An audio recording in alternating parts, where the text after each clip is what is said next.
Hey guys, it's Wheels Programming, and today I'm going to show you how to make put and also get the search requests inside of Flask. So if you haven't already, please watch my other video explaining how we did post and get requests and how we set this all up. So again, we're going to be using Postman to test our API routes, and also we're going to be using pgadmin4 to look at our database. So to start off, the thing I did before the video started was I just added a few new books into our database. So I added the Harry Potter books and just the same task title we always had. So let's go back to the code. So we'll start with the put request. So to start, how we make a put request is exactly how we made the post one. The only difference between a put and a post is actually that a post will always create a new entry, but a put will check if there's an entry that already exists inside of the database, and if there already is one, then instead of making a new one, it's just going to update it. So for this one, we're going to be updating the number of likes we have on our books. So as you can see through our pgadmin, we have three columns, which is the book title, the book test, and the likes. So I'm going to make a put request that whenever it gets this request, it's going to update the likes and it's going to add a 1 to it. So to start off, I'm going to go at app.route. Let's do /books, and for this one, we're actually going to need the string title, the title of the book. So right here, we're going to add another slash here, and we're going to go string, and also a greater than sign, string book title, another closing one. And this method is going to be equal to put. So once that's good, I'm going to go def update likes, so I'm going to call this method.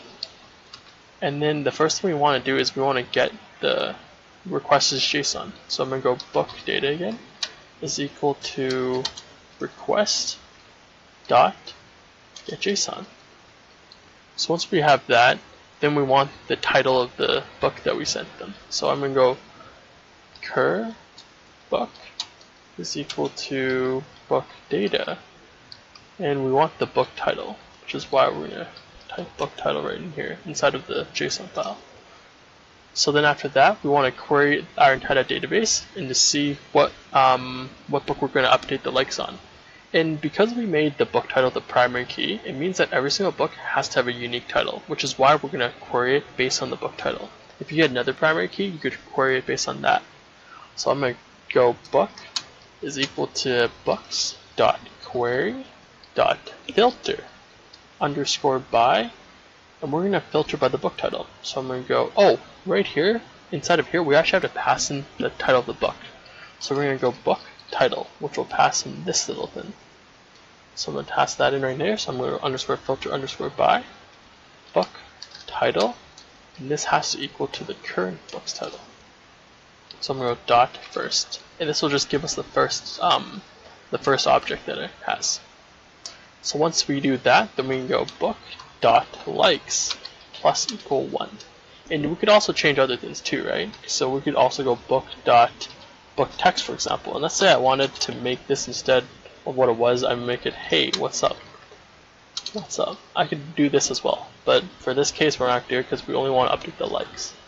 So I'm going to delete that really quick, and then I'm going to commit it. So I'm going to go db.session.commit, and then we're going to go return back just the JSONified version of the book data. So book data. So this looks pretty good to me. So we're going to go Control S just to save it, and make sure you guys are inside the directory. You guys are inside the Flask directory here. So I'm inside of it right now. So if we go ls, I can actually see. It's not recognized here, but you can go on git bash, and if you press ls, you should be able to see this file. But anyways, we're just going to go Flask run, start up the server. So that's good, nice. And we're going to go on to Postman here, and then we're going to try to test that route. So I'm going to go on the put, and let's first run a get request just to see where we're at with everything. /books. So I'm just going to send this. So let's try to update the likes on this book. So right now we have 2 likes. So I'm just going to take the title of this. So test title. Actually, I'm just going to grab this entire thing. I'm going to go into put. Inside of the body, I'm going to put in raw JSON, and make sure you put in the book title, which I already have right here. and these two curly brackets. So beside books, I'm going to go slash in the title of it, which I only want test title, not the entire thing. So just test title, and then we're going to send this to the body, and that looks pretty good to me. You could also send the book text and the likes as well, but that's just unnecessary. So I'm going to go send. Okay, so it looks like it works. So return book title. Yep, that's the one we did. So let's run a get request really quick to see. So if it worked, this should now have 3 likes, right? So let's send this. So yeah, our book now has 3 likes. So we know it did work. So that's the first post. That's how you do a put request. So now let's go and do a search request using Git. So it's going to be kind of the same style. So first I'm going to do at app.route again. And it's going to be pretty much the exact same route as this actually. So I'm just going to copy this actually. So just copy that right there. We want again the book title, just so we know what we're gonna try, what we're trying to find. So but this time it's gonna be a get. So that's pretty good. So I'm gonna go def. Let's go search. Let's just call this one search. Again, we got to pass in the book title. I always forget. Sorry guys. So now we're gonna go. So we want to find every single book that has that title that the user searches. So I'm going to go output.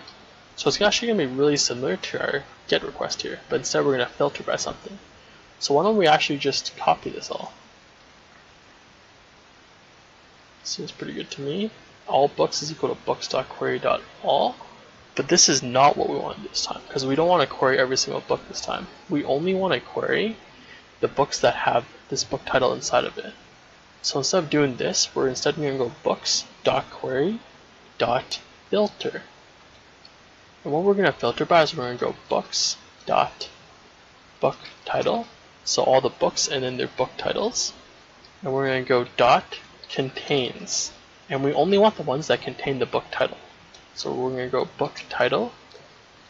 And then right here, I'm going to do a special trick here. You guys don't have to do this, but for my own purposes, I'm just going to order them by their book titles. So I'm going to order _ by their books.book title. You don't have to do this. You could just do it like this, but I think if I do this instead, it's going to do it by alphabetical order. So that looks pretty good to me. And then I'm going to go for book and all books. Curve books is equal to, yep, looks good, looks good, looks good. Looks good. Yep, let's try this. So I'm just going to go Control S again. So then this is going to save.